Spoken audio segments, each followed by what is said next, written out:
Halo, selamat pagi. Apa kabar kalian hari ini? Semoga semuanya dalam keadaan baik dan sehat selalu.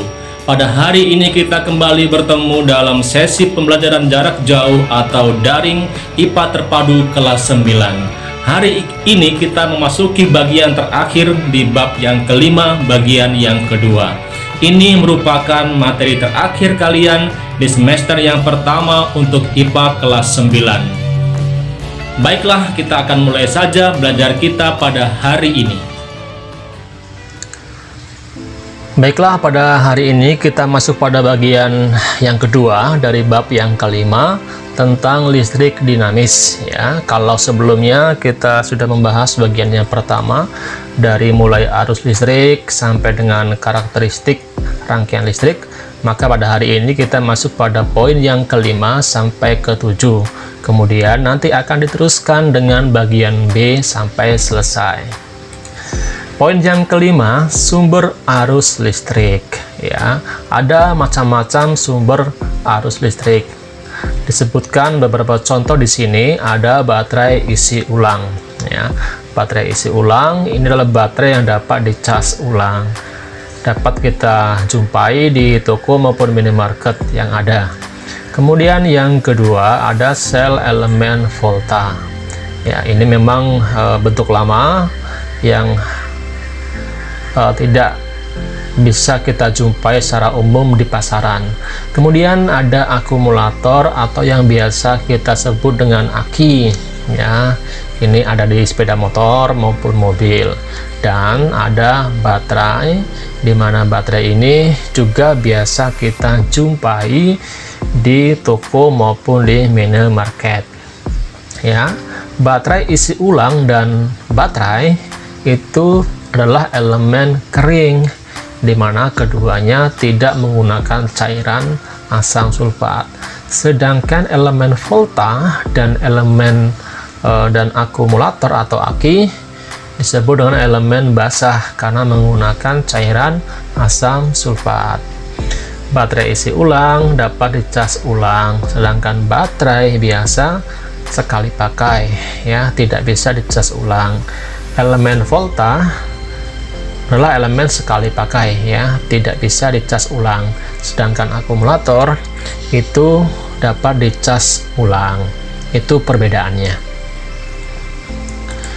Kemudian bagian poin 6 ya, sumber-sumber energi listrik.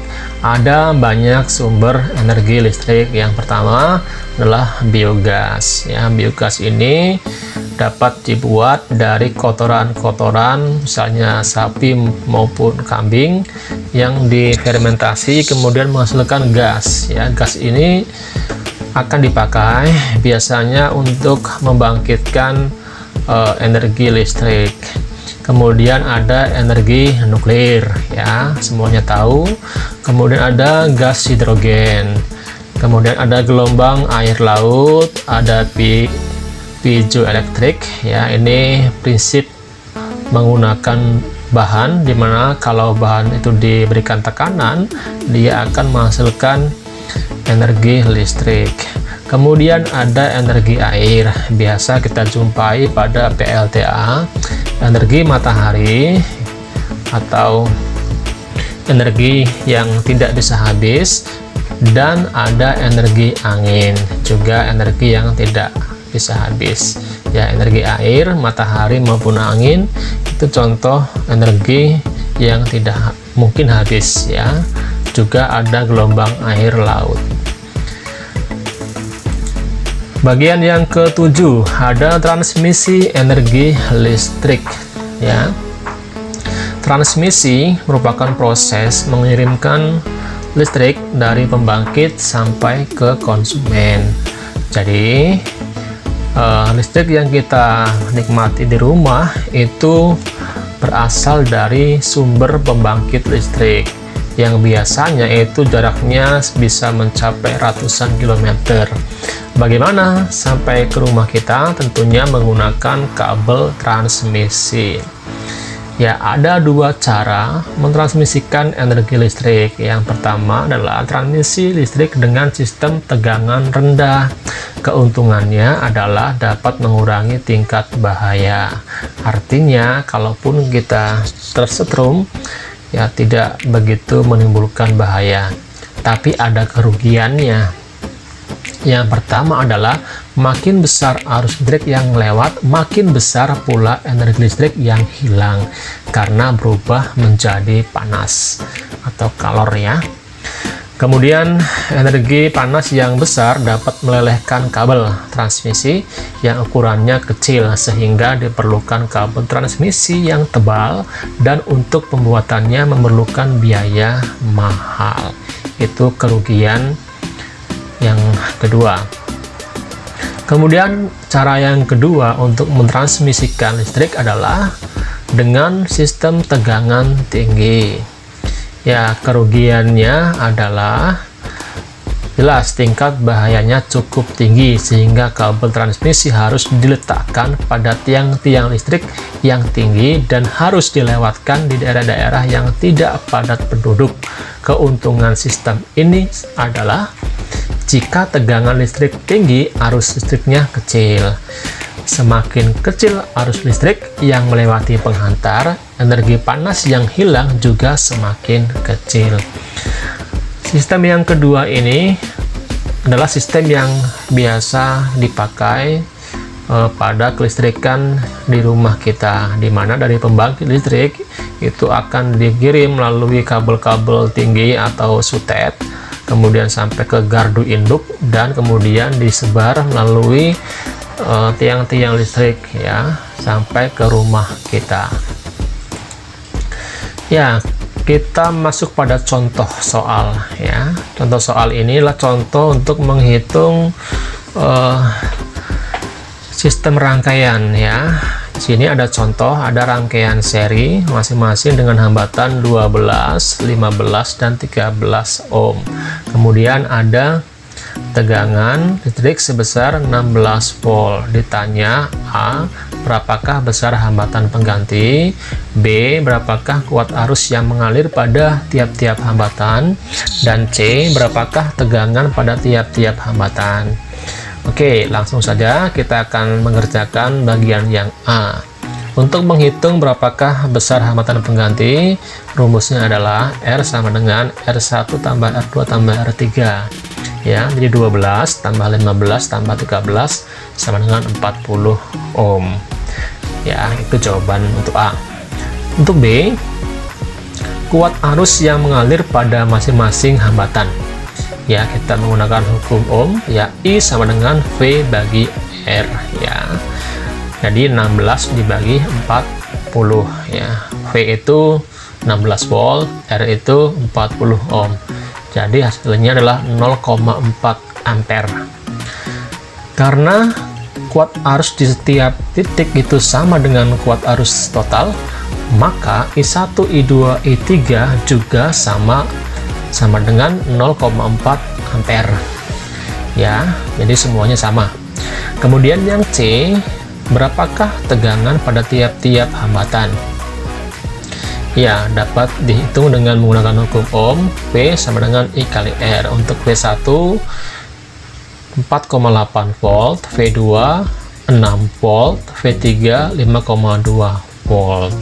Itu hasilnya ya, itu adalah perkalian dari kuat arus I dikali dengan hambatan atau R untuk masing-masing titik hambatannya ya. Semoga jelas. Silakan nanti kalian bisa lihat dan pelajari di buku masing-masing.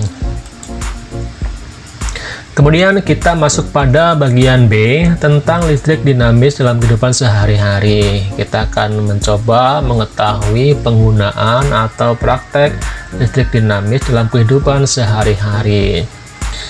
Yang pertama, penggunaan energi listrik di lingkungan sekitar. Ya, tentunya kalian bisa melihat pada gambar. Ini adalah gambar meteran listrik yang biasa kita temukan di depan rumah kita. Ya, dari kabel PLN itu masuk ke meteran ini, kemudian keluar ke rumah kita. Ya, di sini ada dua variabel utama, ada daya listrik dan energi listrik. Daya listrik itu satuannya watt ya, sedangkan energi satuannya joule. P sama dengan V kali E. Jadi daya listrik sama dengan tegangan atau beda potensial dikalikan dengan kuat arus. Sedangkan W itu V kali I kali T ya. Beda potensial atau tegangan dikalikan kuat arus dikalikan dengan waktu ya, satuannya sekon. Itu rumus untuk daya dan energi listrik. Kemudian kita masuk pada upaya penghematan listrik. Tentunya kalian semuanya tahu, semakin banyak peralatan yang kita gunakan di rumah itu akan semakin banyak menyerap energi listrik, dan tentunya akan membuat tagihan listrik kita semakin besar ya. Artinya kita perlu menghemat energi listrik agar mengurangi biaya yang kita keluarkan setiap bulannya. Yang pertama, mematikan peralatan elektronik saat tidak digunakan. Yang kedua, menggunakan lampu hemat energi. Tiga, membuka jendela saat siang hari. Kemudian membuat ventilasi udara ya, untuk mengurangi penggunaan AC atau kipas angin. Yang selanjutnya, menggunakan pengering mesin cuci hanya pada saat cuaca tidak cerah. Dan terakhir, mematikan lampu saat tidur atau menggunakan lampu yang redup. Itu salah satu upaya ya untuk menghemat listrik di rumah kita. Yang ketiga, pencegahan bahaya listrik. Ya, kalian tahu bahwa listrik itu dapat menimbulkan bahaya jikalau tidak tepat dalam menggunakannya. Oke, yang pertama, memasang sekring agar segera memutus aliran listrik jika terjadi arus pendek atau korsleting ya. Tentunya di rumah kita ada sekring semuanya ya, yang biasa ada di belakang meteran itu sekring namanya ya. Itu akan terputus jika terjadi hubungan pendek arus listrik. Yang kedua, menggunakan kabel yang sesuai dengan arus yang mengalir ya. Silakan gunakan kabel yang standar ya, yang besar, jangan terlalu kecil agar arusnya bisa mengalir dengan lancar. Mengganti kabel yang telah mengelupas atau melindungi sambungan kabel dengan bahan isolator. Jadi kalau ada kabel yang mengelupas, silakan diganti atau bisa diisolasi ya dengan menggunakan isolator ya. Kemudian menggunakan satu stop kontak untuk satu peralatan listrik ya. Usahakan jangan sampai banyak percabangan ya di colokan ya, sehingga tidak menimbulkan panas. Kemudian mencabut kabel jika ada alat listrik yang tidak digunakan kembali ya. Ini biasanya kalian lupa ketika setelah mencas handphone itu chargernya ditinggalkan masih mencolok ke stop kontak listrik. Ini juga berbahaya. Kemudian menggunakan alas kaki dari karet atau plastik yang kering saat memperbaiki jaringan listrik. Ini terutama bagi kalian yang ingin praktek ya, entah listrik atau juga para pegawai pekerja di bidang listrik, mereka sedang menggunakan sepatu ya yang kering atau sandal karet. Kemudian yang terakhir, menjaga tangan tetap kering saat memegang kabel stop kontak dan sambungan listrik. Kalau kalian setelah mandi, jangan sekali-kali mencolokkan colokan ke stop kontak, itu sangat berbahaya. Kemudian sebagai penutup, kita masuk pada contoh soal yang kedua. Ini terkait penggunaan peralatan listrik di rumah kita dan biaya yang dikeluarkan. Misalnya rumah kita itu punya lampu 6 buah masing-masing 25 watt. Kemudian kulkas ada 2 masing-masing 45 watt. TV ada 2 masing-masing 30 watt. Jika rata-rata ini digunakan 20 menit ya dalam sehari, berapakah energi listrik yang dikeluarkan dalam satuan WH atau watt hour atau watt jam? Kita lihat untuk lampu 1 itu 25 watt ada 6 ya.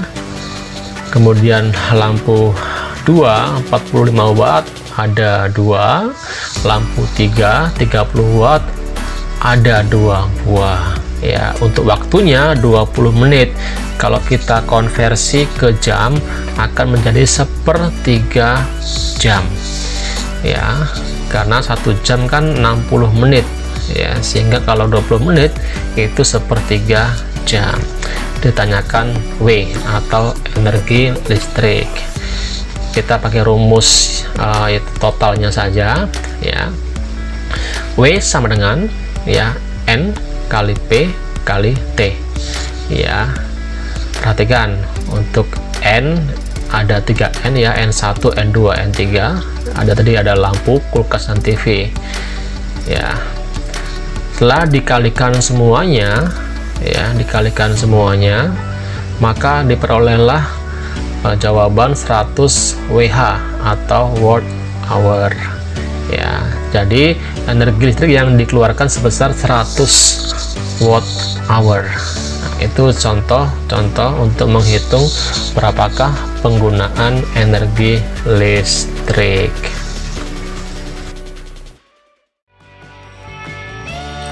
Bapak rasa cukup untuk hari ini belajar kita. Semoga kalian semuanya bisa menyimak dengan baik dan sedikit memahami apa yang Bapak sampaikan.